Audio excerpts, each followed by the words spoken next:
Znamo da nas očekuje izuzetno zahtevna utakmica na fizičkom planu, obzirom da igramo protiv ekipe koja je sigurno najkorpulentnija, najsnažnija ekipa u ligi. Osredno su se pojačali pred kraj prelaznog roka povratkom Tanasina, dovođenjem Baneta Jovanovića,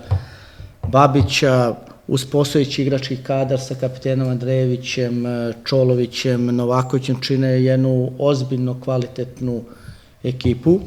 Posljednjih par utakmica su odigrali na izuzetno visokom nivou, zabeležili pobjede u Inđiji i u Šapcu, što je izuzetno dva teška gostovanja, odigrali kvalitetnu utakmicu protiv Partizana.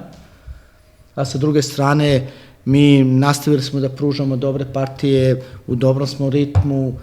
možda je otežavajuća okolnost što smo imali sad u sredu kup protiv TSC, ali smo uspeli da određeni broj igrača odmorimo i spremni očekujemo utakmicu u Novom Sadu, gde želimo da potvrdimo kvalitetne partije i da se vratimo sa pozitivnim rezultatom uz maksimalan respekt prema ekipi Proletera. Smatram da su moji igrači sposobni, spremni, da ulože svoj maksimum, a kad je tako, očekujem da ni rezultat neće izostati. Pa sigurno očekuje nas jedna teška utakmica u Novom Sadu, ali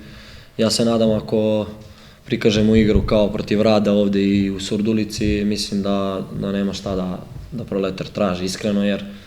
mislim da smo u samom vrhu Super lige po igračkom kvalitetu individualno, tako da sigurno očekujem jednu dobru utakmicu u nedelju i da se vratimo sa 3 boda.